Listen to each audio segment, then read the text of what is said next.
yourself out of starting anybody. Like, give me enough time. You could do that. Like, remember last year? It was week 16. I had Tom Brady as my quarterback too, going up against the Detroit Lions. And a lot of people were like, oh no, because Tom Brady's just going to get pulled at halftime and there's no way. And which was correct. But Tom Brady also had 6 touchdowns in one half. So it's like, I don't know. Like, it's you can try to spin these yarns. I just think that if Dak's healthy and ready to go, even without Zach Martin, he still has the ability to make some plays. A big problem with Patrick Mahomes last year was all his receivers, or in the Super Bowl, all his receivers dropping the ball. So if Amari Cooper can just hang on to the football this week, Dak Prescott should be fine. Yeah, I have Dak as a low-end QB1, but I would start him over guys like Justin Herbert, Matt Stafford, Matt Ryan, and Baker Mayfield as well. And the names that you said, Rank, like I would start him over Joe Burrow for sure. But let's move on to the tight end position. Rank, you have something called the Cinco this year when it comes to the tight ends. Yeah, this is the Cinco. This is the always start list. There's never going to be an issue. You're never going to see these guys and start them, sit them, unless they're a sit, which I can't imagine what scenario that would be under. The Cinco right here is always going to be starting. So you don't even have to ask. I don't want to see any questions. Hey, should I start any one of these 5 guys? The answer is automatically yes. So with that in mind, we went a little bit deeper here and started looking at some guys. Zach Ertz, everybody forgot that he plays football. Everybody was fantasy booking him to some other team. Austin Hooper, last year in the playoffs against Kansas City, Austin Hooper, David Njoku combined were very good against the Chiefs, who struggled against tight ends last year. And this isn't just like a Darren Waller had like 3 monster games or 2 monster games against them. It was like consistently. So, and as I say, Austin Hooper, then it's going to be like Harrison Barnes, who ends up scoring a touchdown or something like that. And Bob Tunyon, people also forgot that he was good at football last year. So don't do that. Someone I have to ask you about. Jordan Akins made this list. Good matchup against the Jaguars, but there it is. I don't think a lot of people were planning on starting him. Convince us why we should. Hey man, like again, like if you want to read a column where people are telling you to start, Mark Andrews, that's fine. But I think that's obvious. I think that Jordan Akins, and again, like you might not have this roster decision because you're not rostering Akins. This is also for DFS players too. Like if you're looking for a low end, a great value at the position, you're like, I don't want to spend a lot of money on a tight end. Jordan Akins is the guy that you can go out there and start, because the Texans always have some rando tight end that scores touchdowns. They're going to be in what should be a shootout every week going up. And this week they're going up against the Jacksonville Jaguars, who we think are going to be pretty good. And Trevor Lawrence is going to be out there throwing the rock all over the field. So for me, I love him in DFS play. And if you've got guys, if you missed out on some of the big tight ends in your draft, which happens, if you're rolling with Gerald Everett, who I know is a favorite of ours, I think he's got a better matchup than Gerald Everett this week. I think he's got a better matchup than Jared Cook.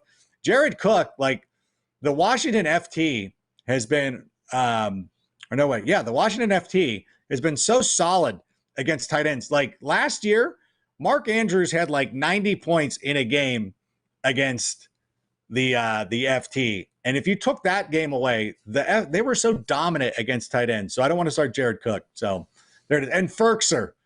Don't be the people who are like, hey, Jonnu Smith's gone, I'm just going to take Ferkser. You're like, no, we're not doing that this week.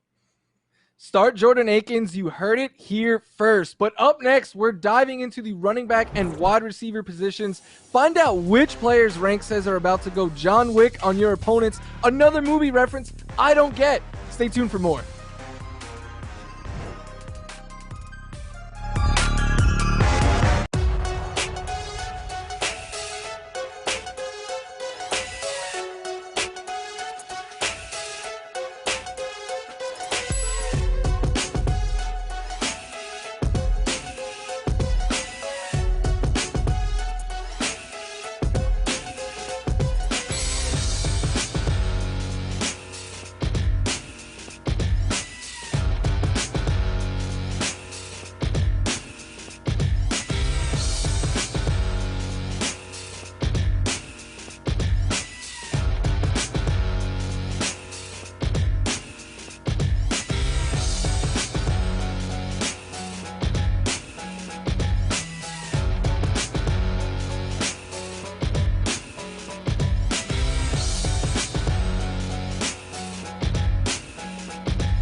Welcome back to the Stardom Sit-'em Show presented by Bridgestone Tires. Rank, what are you doing at running back this week? Well, I think that anybody who scooped up Gus Edwards should feel pretty comfortable with him along with Miles Sanders and James Robinson. I'm not a big Chase Edmonds guy, and I know earlier this week Dan Campbell came out and said that DeAndre Swift is going to be a full go against the San Francisco 49ers, but they've allowed the 6th fewest fantasy points to running backs going back to last season. I always keep saying it like it's so present. Like these teams change. I understand, but the 49ers are actually healthier now. Last year, very good against the run. Now everybody's healthy. I don't want any part. I don't want to start running backs against the 49ers unless I absolutely have to. And Rank, I see that you're saying start Kareem Hunt. I was told to challenge you more, so don't blame me for this. But any fear that last year when the Chiefs and Browns played in the playoffs, Chubb had 5 targets and Kareem Hunt just had 1. Yeah, I mean, but that shows that they're targeting their running backs out of the backfield. So to me, I just want to have any part of that offense. I think that the way the Chiefs defense is constructed, obviously, they got stronger at the cornerback position. I really believe that they will allow the underneath stuff, which is why I like the Browns tight ends, which is why I like their running backs. I think they're going to have to use both of those guys. So to me, I would feel more comfortable going with Kareem Hunt in this week. And then, I'm obviously a big Nick Chubb guy as well. So I think both running backs are in play. I think one of the tight ends, if you need to start one or stream one, if you want to go with one in DFS, that makes a lot of sense. But to me, I think the way that they're going to attack this team is up. I like it. And then you also have Raheem Mostert as a start. Great matchup against the Lions. You are not worried about the Trey Sermon factor at all, are you? Well, I think both running backs could be in play. I think they'll both, that's the one thing that Kyle Shanahan likes to do is to run both running backs. And so to me, anytime Raheem Mostert is in the game, it feels like he's in lock for double-digit fantasy points. I thought that last preseason game, he looked fantastic, and I know it was running with Trey Lance. But to me, this is still the 49ers run offense. So I like both of these guys. Raheem Mostert is an RB2 for me. Trey Sermon is a flex if you want to get him out there. But we have a history with Raheem Mostert, which is why I feel a little bit more confident with him. So, and you know what? And if they're winning this game and they want to keep it on the ground a little bit, I think you're better off going with one of the running backs. I like Brandon Ayuk this week as well, but I think that the running back is the safest plays. Yeah, it certainly wouldn't be the first time that we saw multiple 49ers running backs have a good fantasy day. But Rank, what about at the wide receiver position? What do you got for us there? All right, let's take a look right here. Adam Thielen, Tyler Boyd in that game in Cincinnati. Brandon Ayuk, though, I still have Brandon Ayuk as the start, even though I really like the running backs. Odell Beckham Jr. did not play last year against the Kansas City Chiefs. Jarvis Landry actually had a nice game. Actually, they did okay. The wide receivers did okay as well. But again, I still think that they're going to be attacking the middle of the field. And Mike Williams, who I know is one of your guys.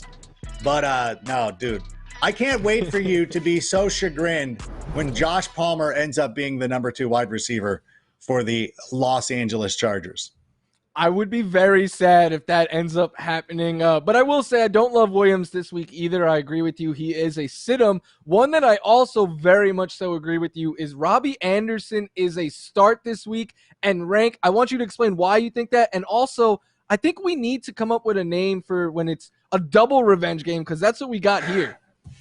Yeah, double revenge. Robbie Anderson, Sam Darnold talking it up, reminiscing about their time playing with Adam Gase. But Robbie Anderson, where he plays in Joe Brady's offense, is going to make him the most targeted player out on the field. I think even with Christian McCaffrey back this season. I know a lot of people love DJ Moore. We both love Terrace Marshall as an NFL prospect. But we now know what Joe Brady likes to do and which receiver he likes to feature in his offense. So to me, it would be negligent not to focus in on Robbie Anderson. I think he's going to be the most targeted guy for the Carolina Panthers. Again, even with CMC back. Yeah, I like that call a lot. And you have Courtland Sutton as a sit. Why are you sitting him? And does that mean that this is the start of a Jerry Jeudy breakout?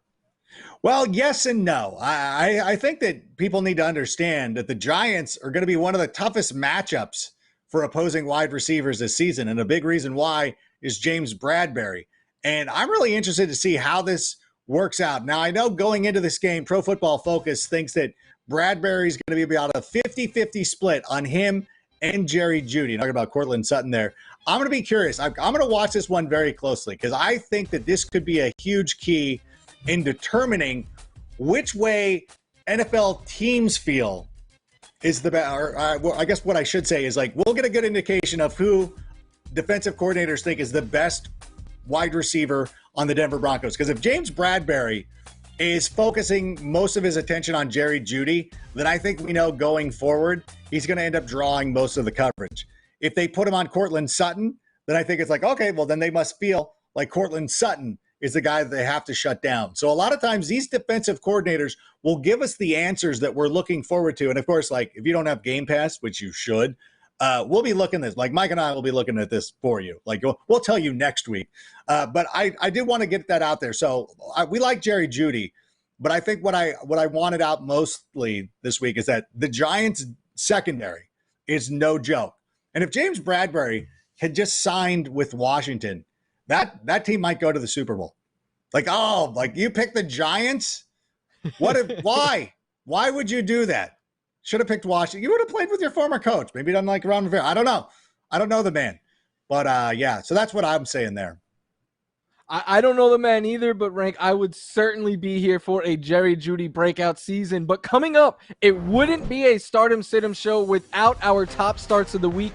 Find out which guys Rank and I are saying are going to light up the scoreboard in week 1. You're watching the Stardom Situm show presented by Bridgestone Tires.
It's time for the Colonel's start of the week presented by KFC. Rank, let's talk about some players that we guarantee are going to score at least 25 fantasy points or more in week 1. Rank, who do you like? Well, I mean, I'm obviously biased. I'm wearing a Bears jersey, and yet still, I think it's going to be Adam Thielen this week. Earlier in the show, we talked about what a great matchup it is for Kirk Cousins. Well, it stands to reason that it's going to filter down to his wide receivers. Justin Jefferson has been battling a little bit of a shoulder injury. He's likely to play, but still, I love Adam Thielen this contest. Last year, 14 touchdowns.